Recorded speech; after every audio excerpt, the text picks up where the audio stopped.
ter você aqui de novo no Conatedu 3.0, o Congresso Nacional de Tecnologias na Educação. Neste ano, temos uma seleção de palestrantes incríveis e uma quantidade de atividades significativas para você ressignificar sua prática pedagógica. Eu espero que você goste de tudo que preparamos para você ao longo desses 7 dias de atividades do Conatedu 3.0. Essa é uma oportunidade ímpar para você aproveitar e mudar a sua prática pedagógica. Então, aproveite esses momentos e não se esqueça de compartilhar suas opiniões, as suas impressões nas nossas redes sociais. Elas são muito importantes para que a gente possa fazer um Conatedu no ano que vem ainda melhor. Não deixe de aproveitar tudo que preparamos para você. Fique agora com mais uma atividade do evento e aproveite bastante. Forte abraço!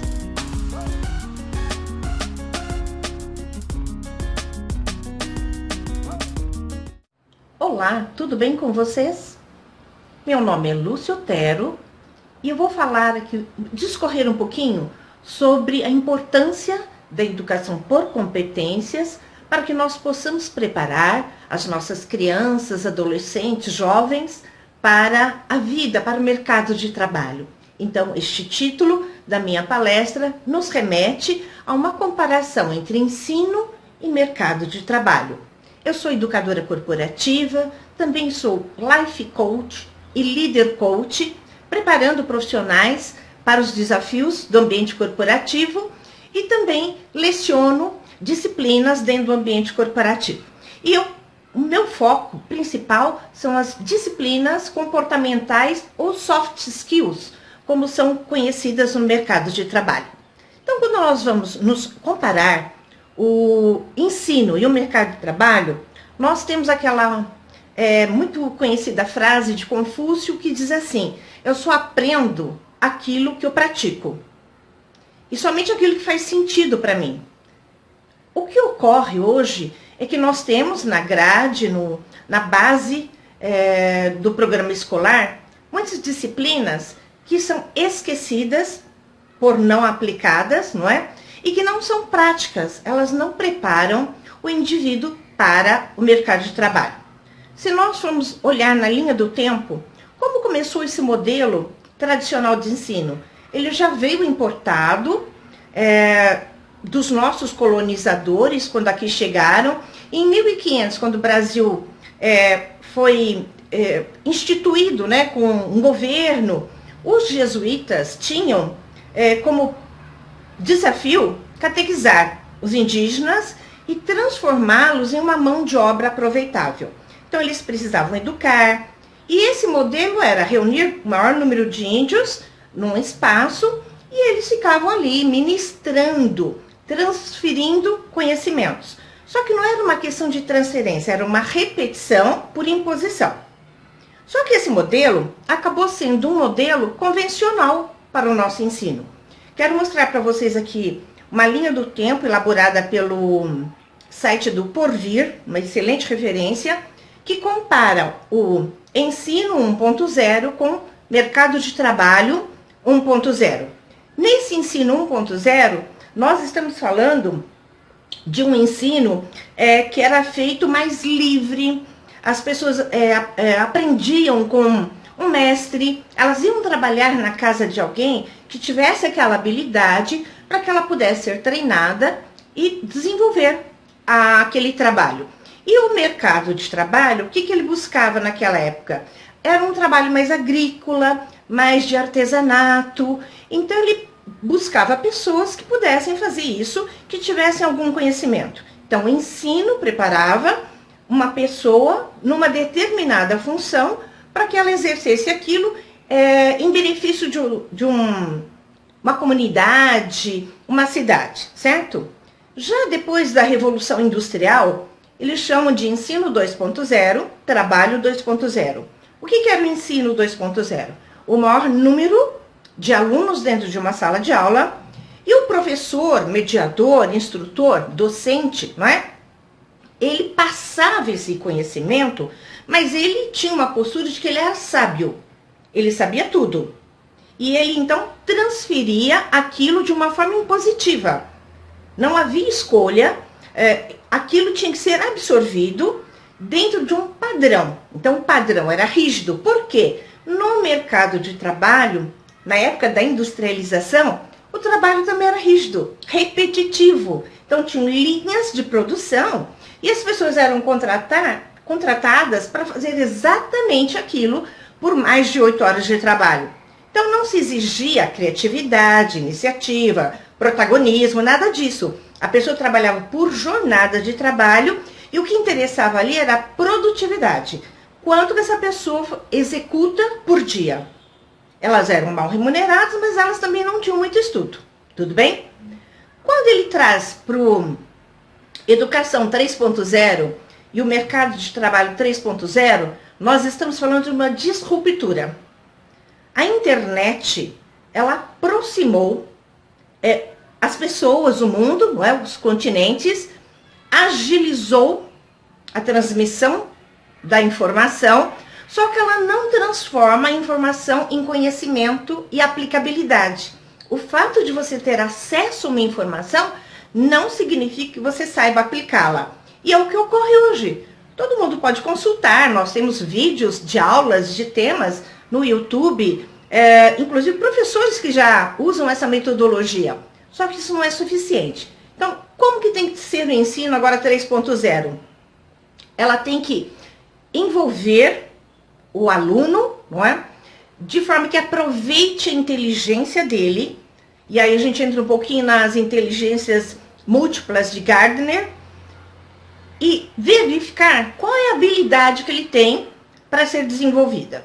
E dar essa condição dele estudar aquilo que está mais condizente com aquela habilidade dele e usar aquilo de forma prática para que ele possa usar no ambiente de trabalho, ou se ele for um empreendedor, ele também possa usar isso. Por isso que o trabalho 3.0 é um trabalho de multitarefa. Nós não trabalhamos apenas por uma jornada de trabalho, por um salário.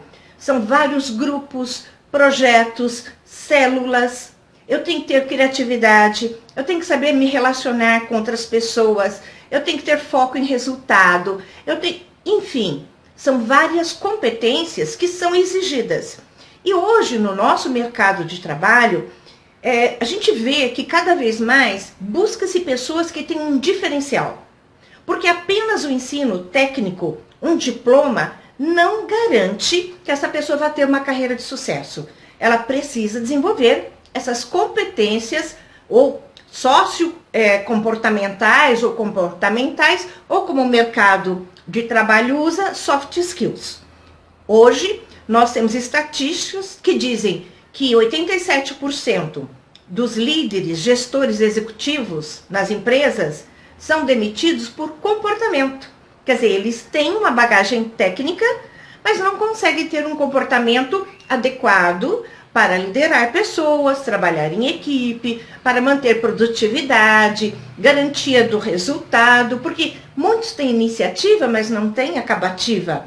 E com isso, não tendo foco no resultado, não se atinge metas que é muito cobrada dentro do ambiente corporativo. E é por isso que eu trouxe esse assunto para ser tratado. Nessa foto que eu mostro para vocês, ela traz uma sala do Colégio Dante Alighieri, aqui de São Paulo, de 1934. Se você olhar essa foto e só mudar as pessoas, é o mesmo modelo que nós temos de educação. É um mestre à frente, ele tem que ser detentor de todo o conteúdo e vários discentes, treinandos, enfim, pessoas que vão para adquirir aquela informação, só que não é consultado a elas se aquilo vai fazer sentido para ela. E mais do que nunca, as pessoas só aprendem coisas que fazem sentido. Se não houver aplicabilidade, nós sabemos que existe uma curva do esquecimento. A pessoa não vai lembrar-se. Eu confesso a vocês que eu estudei física e química, mas como eu nunca usei isso dentro da minha área, porque eu fui direcionada para a área de gestão de pessoas, eu não lembro nada. Eu não posso dizer para você que eu não estudei. Naquela ocasião, sim.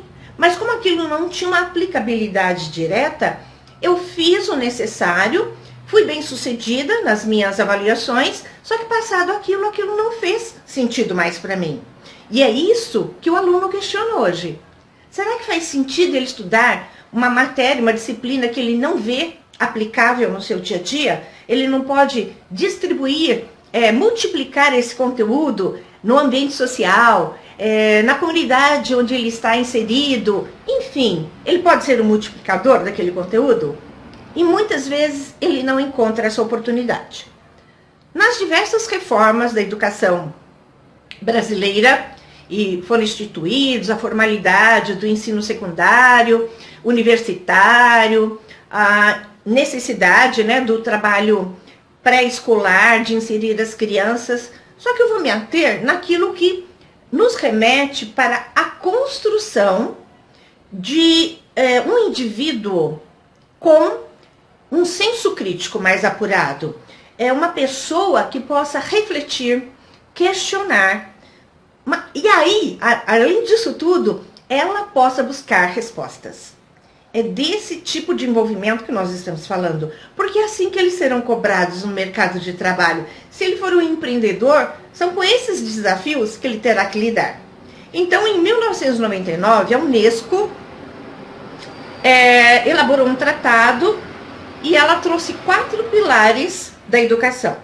O primeiro pilar é aprender a conhecer. Então, a pessoa vai identificar aquilo que é importante para ser aprendido. Em que proporção e de que forma ela consegue aprender aquilo. E o conhecimento, nós sabemos que ele se consolida quando existe, logo após um conteúdo teórico, técnico, um exercício de prática. Quando ele pratica, ele assimila. O segundo pilar é aprender a fazer. Por quê? Não adianta você ter uma informação sem que você possa transformar essa informação em conhecimento. Ter apenas informação não agrega nada. E é isso que é aprender a fazer. O que eu faço com esse conhecimento adquirido? Onde que ele pode ser aplicado? Quais pessoas poderão se beneficiar dele? Que é o terceiro pilar. Aprender a viver juntos. Nós sabemos que sozinhos não conseguiremos fazer nada. E dentro do nosso universo, da nossa comunidade, do nosso ambiente de trabalho, se nós tivermos um trabalho colaborativo, usando as inteligências diferentes, né? Nós vamos aprender a conviver juntos e apreciar o que o outro pode oferecer e que agrega valor no nosso universo. E o último é aprender a ser. Por que o último pilar, não é? Porque é o desenvolvimento integral do indivíduo. Eu não posso querer que ele seja apenas técnico. Ele é um indivíduo com emoções. Ele é um indivíduo com necessidades físicas. Ele é um indivíduo que, dependendo do contexto, do período ou do círculo social, ele tem necessidades diferentes. E isso sim é aprender a ser. Como que eu me vejo? Como que eu posso contribuir para que eu possa melhorar? Então, sempre trabalhando a melhoria contínua. E viver bem dentro do ambiente que eu estou, buscando parcerias, buscando trabalhar de forma colaborativa. No ensino, nós temos que proporcionar alguma coisa que o ajude a entender essa metodologia.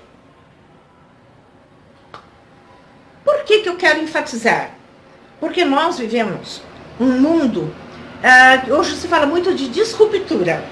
O que é disruptura?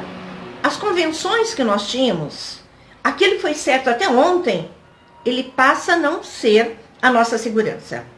Não dá para eu falar, até ontem eu fiz assim e daqui para frente eu farei. Não. A disruptura diz exatamente isso. Olha, o que você viu até ontem pode não servir daqui para frente. Então você tem que ter um olhar criativo, investigativo, imaginativo, de protagonista. E é isso que nós temos que fazer com que esses jovens, adolescentes, eles, desde criança, né, eles já desenvolvam esses comportamentos. Nós temos uma nomenclatura no mundo corporativo que é VUCA World. VUCA World veio do exército americano, usou esse acróstico, que é VUCA, para dizer o seguinte, que nós vivemos um mundo volátil, complexo, ambíguo e incerto. Porque cada vez que eles faziam uma estratégia de guerra, uma hora depois aquela estratégia estava por terra. As coisas já tinham mudado, não é? As informações são tão ágeis que tudo aquilo que ele tinha desenhado como estratégia tinha se perdido. Então pensem bem, nós estamos enviando as crianças, jovens, adolescentes e alguns adultos para esse mundo. É um mundo muito rápido, com muita tecnologia, no qual tudo que eu tinha certeza até ontem pode não me servir para mais nada amanhã. E quando nós pensamos nessa velocidade, se nós compararmos nesse período dessa palestra, que não deve ter mais do que 30 ou 35 minutos, nós já temos 7.800 bebês nascidos no mundo, sendo que 1.000 deles nascerão na China, 1.500 nascerão na Índia e uma média de 200 no Brasil. Isso acontece em meia hora. E um pouquinho que nós estamos aqui, o mundo já mudou. Já acrescentaram pessoas, outras já se foram. Se nós olharmos para as informações tecnológicas, a cada exabyte, que chama de exabyte, a maior medida de bytes de informação, que é feita por dia, é muito mais do que em 10 anos toda a civilização pode acumular. Vocês conseguem fazer esse comparativo?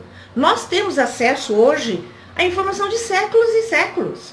Quando uma pessoa, para ter esse conteúdo, ela precisaria estudar anos, né? Se movimentando para ir buscar informação em determinadas regiões. E hoje não. Essa informação é gerada em volume, muito volume. O que gera uma outra síndrome chamada síndrome do pensamento acelerado. Por isso que o jovem não tem atenção. Ele trabalha sempre com muito estímulo. É muito acelerado. Aquilo que foi interessante há um minuto atrás já deixou de ser. E esse é o grande desafio. Como docente, multiplicador, mediador, como que eu vou fazer para que as minhas aulas, a disciplina que eu trago, possa despertar esse interesse nessa criança, nesse adolescente e nesse jovem? Então a proposta é nós olharmos para o antídoto. Qual é o antídoto do VUCA Words? É o VECA Words. E o que significa VECA? Significa visão, entendimento, clareza e agilidade. São com esses 4 componentes que nós vamos ter que trabalhar, trazendo as informações de forma dinâmica, com interação tecnológica, que é todo o objetivo desse congresso, e principalmente olharmos para aquele indivíduo que está em formação integralmente. Como que ele vai usar aquelas informações na sua vida pessoal, social, familiar, não é? E como ele pode ser um indivíduo crítico, um cidadão que esteja mais consciente das ações políticas, que ele tenha mais voz, que ele tenha mais interesse, que ele possa refletir e se posicionar e questionar aquilo que possa ser questionado. Então não se trata de entregar um conjunto de informações prontas, e sim de proporcionar condições para que eles busquem essa informação, eles reflitam sobre ela, e como mediador eu posso ajudar a condensar, equalizar aquele nível de informação para aquele grupo de jovens, crianças ou adolescentes. E olhando para a nossa escola, ela não é compatível com esse mundo tão ágil. Como é difícil, numa sala de aula, você pedir que os alunos não usem o celular. Eu ministro aulas em empresas. E é mais difícil ainda, sabe por quê? Eles falam que eles têm que ficar conectados, porque a qualquer instante o gestor pode precisar dele, a empresa pode precisar dele, alguém pode precisar de algo que ele saiba. Então veja, se eu não tiver um assunto muito interessante, eu não vou conseguir trazer a atenção dessa pessoa. E é a empresa quem paga, ele está ali às vezes contrariado, ele não quer fazer aquela revisão, não é? Porque também às vezes a empresa não faz esse levantamento do que é necessário para aquele profissional. Ela usa matrizes amplas e só que às vezes peca porque tem alguém que já tem aquela habilidade. E você vai me perguntar, mas Lúcia, a gente vai ter que olhar caso por caso? Mais ou menos por aí. Nós vamos trabalhar com grupos menores, células. Você vai agrupar os seus alunos por nível de conhecimento. Aqueles que conhecem mais vão receber um alimento mais sólido. Quem conhece menos vai receber um alimento um pouco mais digestivo. E quem é pequeno, é criança, está começando agora, vai receber um alimento bem mais líquido. Então isso é o que nós vamos ter que fazer, respeitando as inteligências múltiplas. Por que ocorre de um jovem, um adolescente, não se interessar, por exemplo, por física? Porque dentro da expectativa dele, de carreira, de sucesso, do que ele quer, não inclui física. Então, obrigá-lo a continuar naquela matéria é para ele um castigo. E se é castigo, ele não vai se dar bem. Em contrapartida, ele pode se dar muito bem, vamos dizer, com biologia. E por que não priorizar a biologia, que é mais aceitável e desenvolvida por ele? É isso que nós vamos ter que fazer. E isso vai requerer um aprendizado maior, um preparo maior do docente, vai exigir que as escolas também estejam preparadas para isso e acompanhar mais de perto cada aluno. Então, quando nós falamos disso, nós estamos falando do ensino híbrido. Uma das melhores formas, existem várias, é o que a gente chama de blended class, ou classe invertida, na qual o docente, o mediador, vai dar qual será o tema que será discutido na próxima aula, onde esses alunos deverão buscar referências e eles virão com conteúdo preparado. Então, um pré-work, ele vai fazer uma atividade, uma busca, uma investigação antes da aula, para que no momento da aula, essa aula não se torne apenas uma transferência de conhecimento, e sim, do professor, mas sim um debate. Quais informações aquelas pessoas trouxeram, quais serão validadas, que faz parte do contexto, e como aquilo vai ser distribuído nos diversos grupos. Esse modelo, então, de sala invertida, ele é muito útil porque ele promove o aprendizado em 4 frentes. A primeira é que ele oferece um ambiente flexível. Se aquela pessoa sabe mais, ela vai ficar junto de um grupo que sabe mais, e depois esse grupo que está mais desenvolvido pode ajudar aqueles que são do grupo, que ainda estão um pouquinho mais devagar.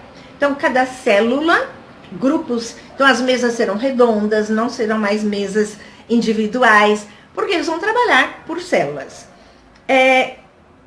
Esse modelo, ele faz com que a cultura do aprendizado seja uma coisa prazerosa. Você descobrir, você pesquisar, você ter o interesse de saber como aquilo vai ser desenvolvido, por que aquilo aconteceu. Também permite que se tenha um conteúdo intencional, porque como eu falei anteriormente, não é porque o aluno vai buscar a matéria antes que não se tenha uma base, tem. Existe uma base que é necessária. Contudo, quando eles vão à busca, a gente pode acrescentar, pode tornar mais dinâmico, não é verdade?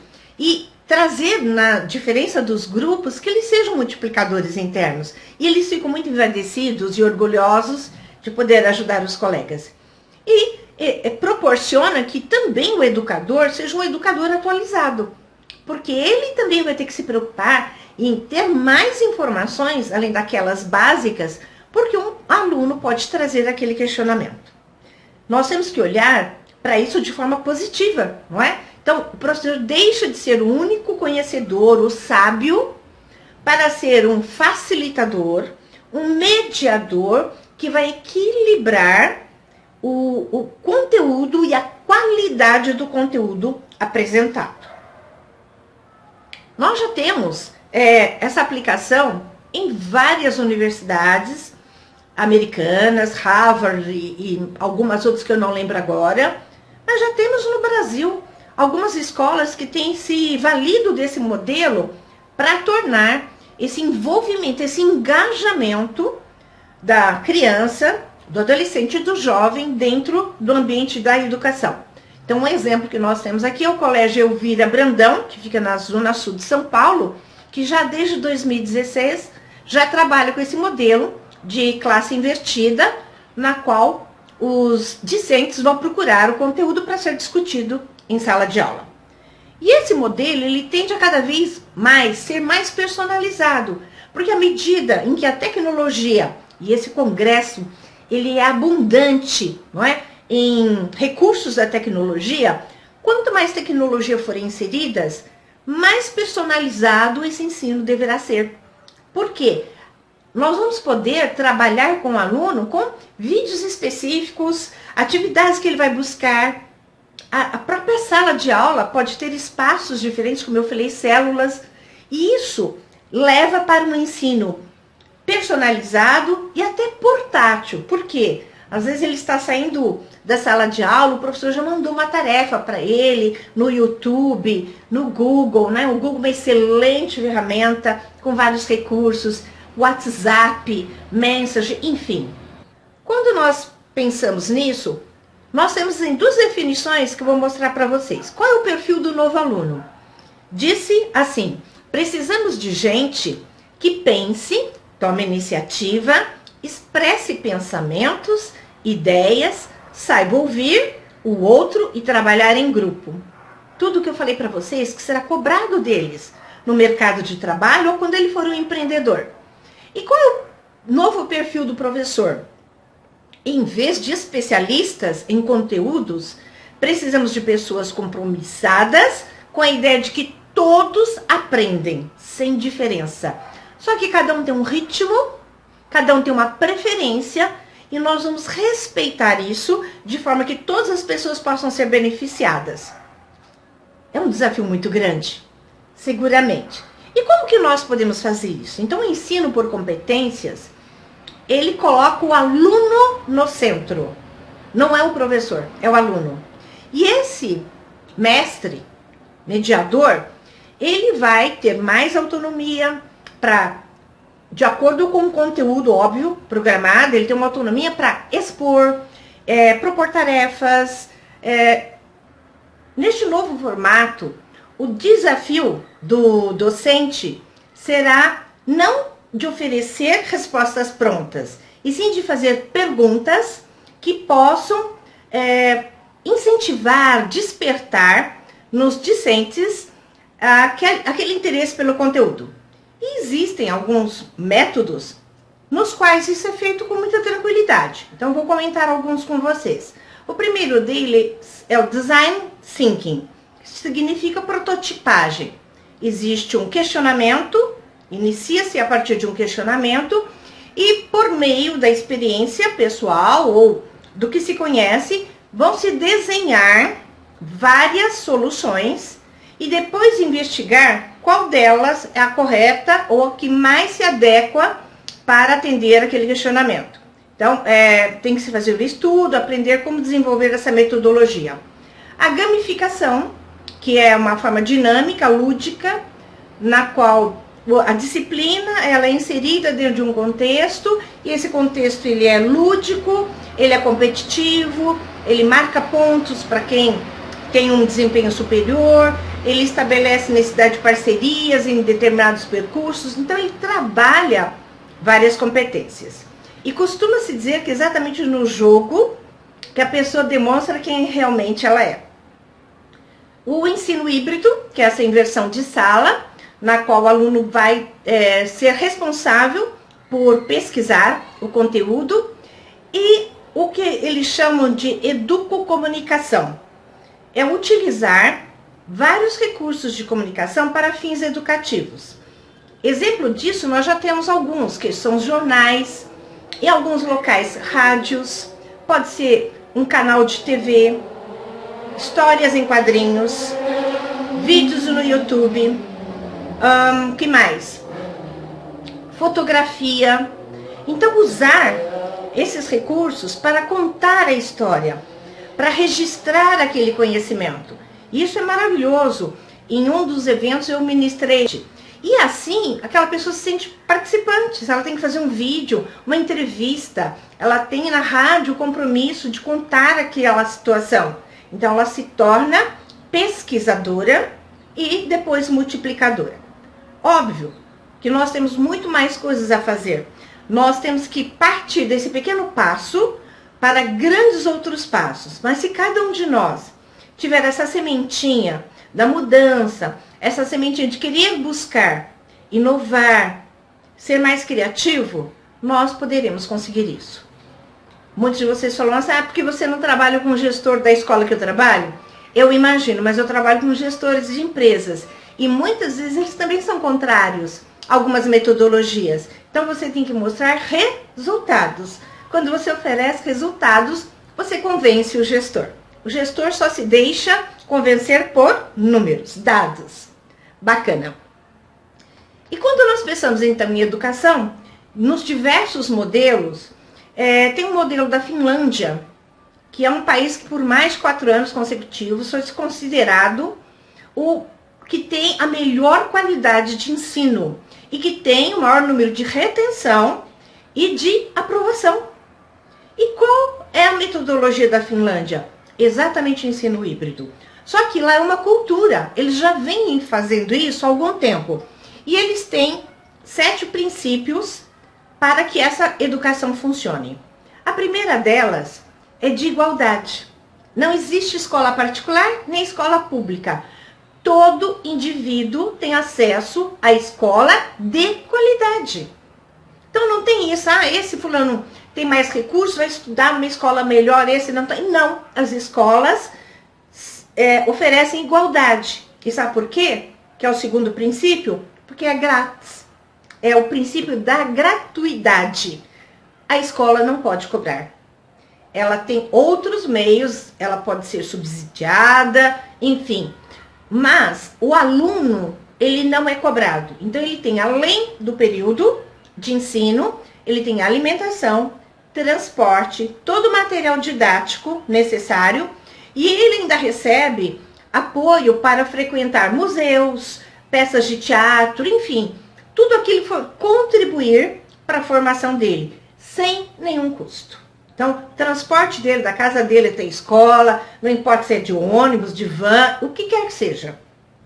Tudo isso é oferecido. Isso proporciona igualdade, não é? E assim todos os professores se sentem valorizados. Não apenas um professor, você pega um professor que trabalha numa área com menos recursos, ele tem que se desdobrar muito mais. Por quê? Ele tem que fazer mais com menos. Você vai para uma área, uma região onde há recursos, esse docente, ele fica mais tranquilo. Então, quando nós temos essa igualdade, gratuidade, nós tiramos as diferenças.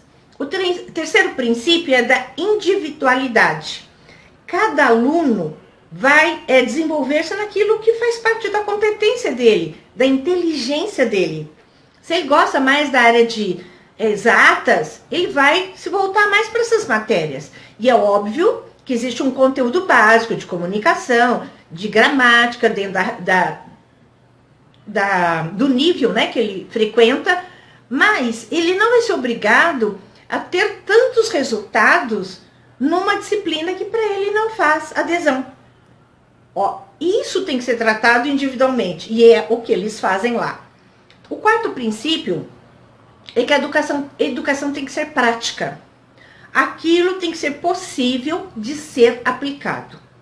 Você transmitir o conhecimento de algo que ele vai falar, e o que eu faço com isso?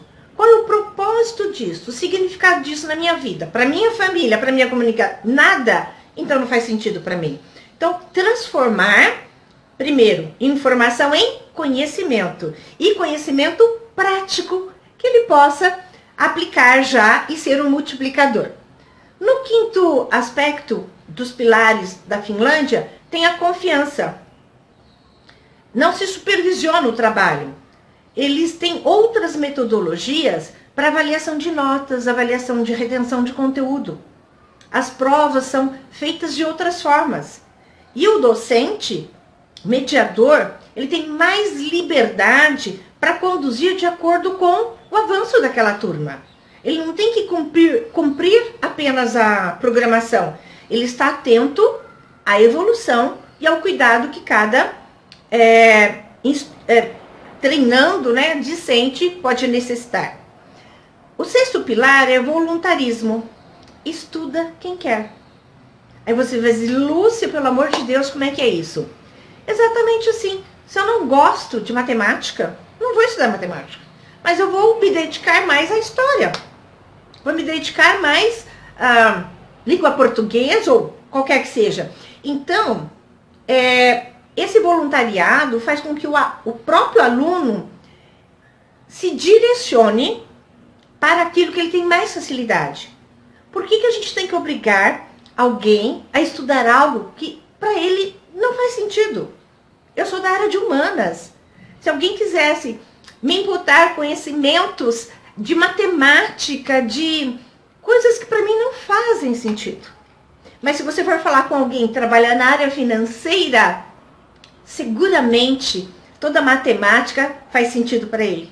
Então é isso que a gente está falando. O voluntarismo ou voluntariado é o próprio aluno, ao longo, né, das aulas, identificar o que é mais atraente para ele, no que ele vai ser mais bem sucedido.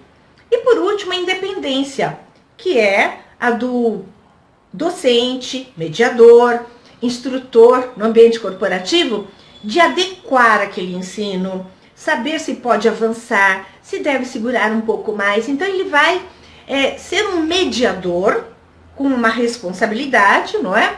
E ele não tem que oferecer um resultado rígido, não é? Ele pode demorar-se um pouco mais num determinado conteúdo, se for necessário. E ele vai receber o apoio da gestão da escola, dos coordenadores, enfim. Ele encontra apoio para desenvolver esse tipo de trabalho. E é isso que eu quero trazer para vocês. Que nós precisamos, com passos tímidos talvez, começar a aplicar no nosso dia a dia. Porque nós precisamos formar indivíduos para a vida. A educação tem que engajar para a vida, engajar para o trabalho. Ele tem que se sentir preparado. Porque depois, sabe o que a gente faz? A gente reclama dos profissionais que estão no mercado. E sabe quais são esses profissionais? Os mesmos que passaram pelo ensino. Então o ensino tem que ajudar nessa formação para que nós tenhamos profissionais mais felizes, mais bem preparados, profissionais sejam atraentes para o mercado de trabalho e principalmente que eles sejam empreendedores. Porque nós sabemos que daqui a alguns anos muitas das profissões existentes não mais estarão. E virão novas profissões, a gente já sabe, não é? A tecnologia já tem inserido novas profissões. Mas acima de tudo, quem não for empreendedor, não tiver esse incentivo de pesquisa, de questionamento, de reflexão, não vai ter muitas chances de se dar bem, não é? E nós queremos que todos sejam bem-sucedidos. E é essa a minha proposta para vocês. Que vocês busquem conhecer, trocar informações, apliquem disciplinas conjuntas. Uma outra metodologia super eficaz é por projetos. E eu vou deixar aqui para você um slide e você vai buscar mais informações. Então comece a despertar em você a necessidade de formar indivíduos para a vida. Indivíduos que sejam capazes de ter opinião, de pensar, de formar e de multiplicar conteúdos. Eu desejo que você seja muito bem sucedido. Se você precisar de alguma coisa, eu estou à disposição. E, claro, não é fácil? Não. Mas se a gente começar agora, daqui 5, 10 anos, nós estaremos aqui para contar outra coisa para cada um de vocês. Um abraço a vocês, muito sucesso. Eu sou Lúcia Otero, educadora corporativa, coach, life coach e líder coach, à sua disposição. Tudo de bom.